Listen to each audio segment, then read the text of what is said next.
Okay, good morning students. आज electric current हम लोग शुरू करते हैं। तो इलेक्ट्रिक करंट के पहले थोड़ा बहुत नॉलेज ले लेते हैं कि होता क्या है, उसमें हम लोग क्या पढ़ना है। तो इलेक्ट्रिक करंट बेसिकली आप लोग सब जानते हैं, आपके घर में फ्लो होता है जिसके थ्रू आप लोग टीवी, कंप्यूटर्स और बहुत सारी चीज़ें चलाते हैं।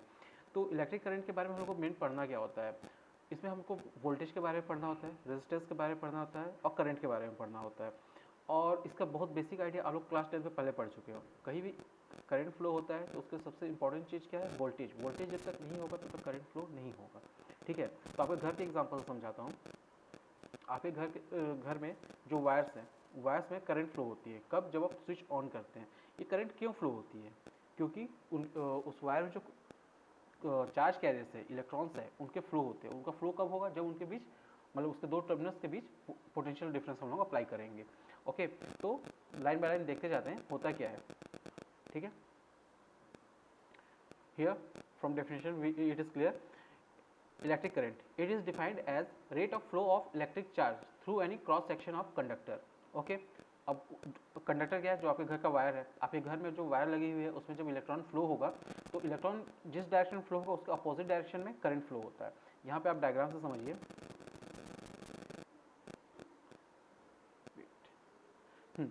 यहाँ पर एक कंडक्टर है, ये एक कंडक्टर है। इस कंडक्टर में बहुत सारे इलेक्ट्रॉन्स प्रेजेंट है। इस कंडक्टर को हमने बैटरी से कनेक्ट कर दिया। ये आपकी बैटरी, बैटरी के ये पॉजिटिव टर्मिनल, ये नेगेटिव टर्मिनल। ओके, और उससे नेगेटिव टर्मिनल से इसके दूसरे टर्मिनल को कनेक्ट कर दिया। अब होता क्या है कि इसके नेगेटिव टर्मिनल में बहुत सारे इलेक्ट्रॉन्स इकट्ठे रहते हैं और पॉजिटिव टर्मिनल इलेक्ट्रॉन को खींचने की कोशिश करता है। तो जैसे ही ये पॉजिटिव टर्मिनल इलेक्ट्रॉन को खींचने की कोशिश करेगा, ये पॉजिटिव टर्मिनल यहाँ से इस कंडक्टर से इलेक्ट्रॉन खींचेगा। इस कंडक्टर इलेक्ट्रॉन कौन प्रोवाइड करेगा? ये नेगेटिव टर्मिनल। तो इस नेगेटिव टर्मिनल से इलेक्ट्रॉन निकले निकले निकले ये कंडक्टर में, कंडक्टर के थ्रू फ्लो होते हुए ये पॉजिटिव टर्मिनल में गए। तो इस तरह से करंट का फ्लो होता है। अब इलेक्ट्रॉन का फ्लो हुआ negative terminal to positive terminal.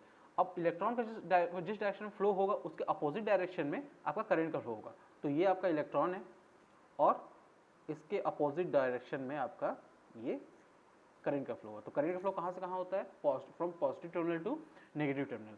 It is clear? Okay, come to next. Okay, from here we have derived the definition of electric current. What I told you, it is rate of flow of electric charge. What is electric charge? Here electron is the electric charge. So rate of flow of electric charge through any cross section of cross section area is defined as current. Clear? अब देखो current क्या मैं बताया, rate of flow of charge. Rate of flow of charge that is equal to I, that means I is equal to Q upon T. Okay, ये I equal to Q upon T. अब charge वहां पर कितना present होगा? जितने electrons present होंगे। तो मान लो अगर एक इलेक्ट्रॉन प्रेजेंट है तो ओनली ई की वैल्यू क्या आती है? 1.9 into 10 sorry 1.9 into 10 power minus 16 coulomb. Okay, तो वो आपकी इलेक्ट्रॉन की वैल्यू है। अगर मान लो वहां पे एक इलेक्ट्रॉन है तो ई, दो इलेक्ट्रॉन है तो 2 ई, अगर एन इलेक्ट्रॉन है तो टोटल चार्ज कितना हो जाएगा? N E. Okay, so in place of Q we can put N E. So formula for I will be equal to N E upon T. Clear? तो यहाँ पे बस इतना ही करंट के बारे में। अब इंपॉर्टेंट ये है कि करंट की यूनिट क्या होती है? चार्ज की यूनिट होती है कूलम, टाइम की यूनिट होती है second. So coulomb per second is equal to current. From here you can write here charge is equal to current, coulomb, time is second. तो coulomb per second is equal to current. Okay, so you can write coulomb per second or ampere, but in general we use its unit as ampere. So this ampere, SI unit of current is ampere. Clear? Okay, come to next. Okay, direction of current, it is very important thing according to current. Okay, what will be the direction of current? Okay, current की direction होती है, हर current की एक direction होती है, या तो upward जा रहा होगा, डाउनवर्ड जा रहा होगा, या राइट जा रहा होगा, या लेफ्ट जा रहा होगा, किसी पर्टिकुलर डायरेक्शन में जाता है। अब मैंने आपको बताया था किसी भी चीज़ का अगर डायरेक्शन और मैग्नीट्यूड दोनों है तो वो कौन सी क्वांटिटी होगी? वो वेक्टर क्वांटिटी होगी। But in case of current this quantity will be scalar quantity only. Why this is scalar quantity? This is very important question. Okay, from here you can see current is a scalar quantity. यहाँ current is a scalar quantity. Current has direction which is indicating in circuit, but current is a scalar quantity. It is very important point because electric current does not obey the vector rule या law of vector algebra. होता क्या है कि अगर आप लोग इसको इस तरह से समझो,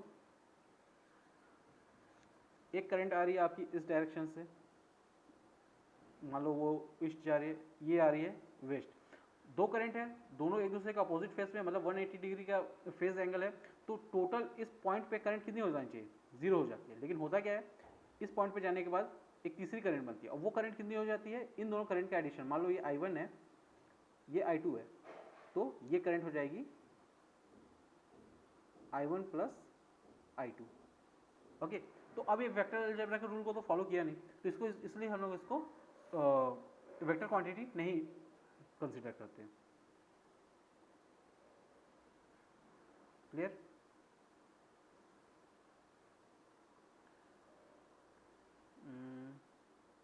अब चार्ज कैरियर क्या होता है, अब मान लो जैसे आपका कंडक्टर है, कंडक्टर में आपका करंट किसके कारण फ्लो हो रहा है, इलेक्ट्रॉन के फ्लो के कारण, तो यहाँ चार्ज कैरियर क्या होंगे, इलेक्ट्रॉन्स।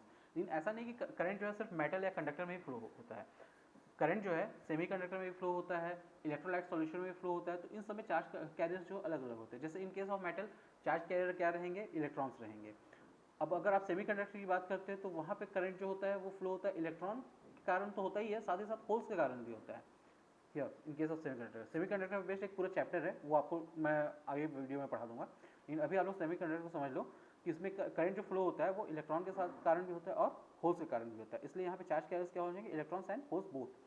अब इलेक्ट्रोलाइट सॉल्यूशन आप लोग पढ़े हो केमिस्ट्री में, इसके बारे में बहुत चीज़ पढ़ चुके हो। तो अगर मान लो मैं NaCl को पानी में घोल देता हूँ, अब ये बन गया एक सॉल्यूशन, इसको हम लोग बोलते हैं इलेक्ट्रोलाइट। इलेक्ट्रोलाइट सॉल्यूशन क्यों बोलते हैं, क्योंकि ये करंट के फ्लो को पास होने देता है, ठीक है, अलाउ करता है।